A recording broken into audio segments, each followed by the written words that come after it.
ಸಮಾಜದಲ್ಲಿ ಮಹಿಳೆಯರಿಗೆ ಬೇಕಿರುವುದು ಅವಕಾಶವೇ ಹೊರತು ಅನುಕಂಪವಲ್ಲ ಎಂದು ಸಿವಿಲ್ ನ್ಯಾಯಾಧೀಶರಾಗಿ ಆಯ್ಕೆಯಾದ ಪದ್ಮಾವತಿ ಮಾದಿಗ್ ಅಭಿಪ್ರಾಯಿಸಿದರು.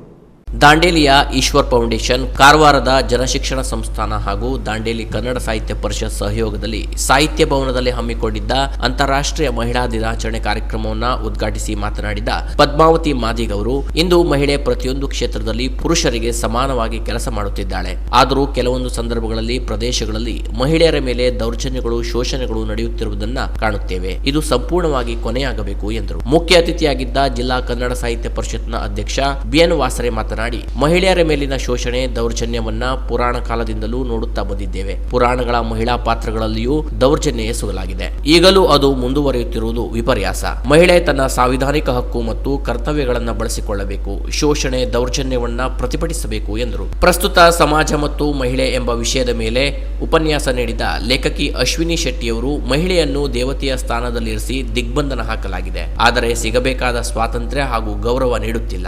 ಎಲ್ಲಾ ಸ್ತರದಲ್ಲಿಯೂ ಮಹಿಳೆಗೆ ಎಲ್ಲಾ ರೀತಿಯ ಅವಕಾಶ ಸಿಗುವಂತಾಗಬೇಕು ಎಂದರು. ಅತಿಥಿಯಾಗಿ ಬ್ಲಾಕ್ ಕಾಂಗ್ರೆಸ್ ಅಧ್ಯಕ್ಷ ಮೋಹನ್ ಹಲವಾಯಿ, ಕಸಾಪ ತಾಲೂಕು ಅಧ್ಯಕ್ಷ ನಾರಾಯಣ್ ನಾಯ್ಕ್, ಜಿಲ್ಲಾ ಗೌರವ ಕೋಶಾಧ್ಯಕ್ಷ ಮುರ್ತುಜಾ ಹುಸೇನ್ ಸಾಂದರ್ಭಿಕವಾಗಿ ಮಾತನಾಡಿದರು. ಕಾರ್ಯಕ್ರಮದ ಅಧ್ಯಕ್ಷತೆ ವಹಿಸಿದ್ದ ಈಶ್ವರ್ ಫೌಂಡೇಶನ್ ಸಂಸ್ಥೆಯ ಅಧ್ಯಕ್ಷೆ ಕಲ್ಪನಾ ಪಾಟೀಲ್ ಮಾತನಾಡಿದರು. ಮಹಿಳಾ ದಿನಾಚರಣೆಯ ಅಂಗವಾಗಿ ನ್ಯಾಯಾಧೀಶೆಯಾಗಿ ಆಯ್ಕೆಯಾದ ಪದ್ಮಾವತಿ ಮಾದಿಗ್, ಲೇಖಕಿ ಅಶ್ವಿನಿ ಶೆಟ್ಟಿ, ನ್ಯಾಯವಾದಿ ಸುಮಿತ್ರಾ ಹುರೆಗುಂಡಿ, ಶ್ರಮ ಸಾಧಕಿ ನವಮಣಿಯವರನ್ನ ಸನ್ಮಾನಿಸಿ ಗೌರವಿಸಲಾಯಿತು. ವೆಂಕಮ್ಮ ಗಾಂವ್ಕರ್ ಪ್ರಾಸ್ತಾವಿಕವಾಗಿ ಮಾತನಾಡಿದ್ರು. ಪದ್ಮಶ್ರೀ ಜೈನ್ ಸ್ವಾಗತಿಸಿದ್ರು. ಜಲದಾ ಬಿ ವಾಸರೆ ನಿರೂಪಿಸಿದ್ರು. Canara plus news, Dandeli.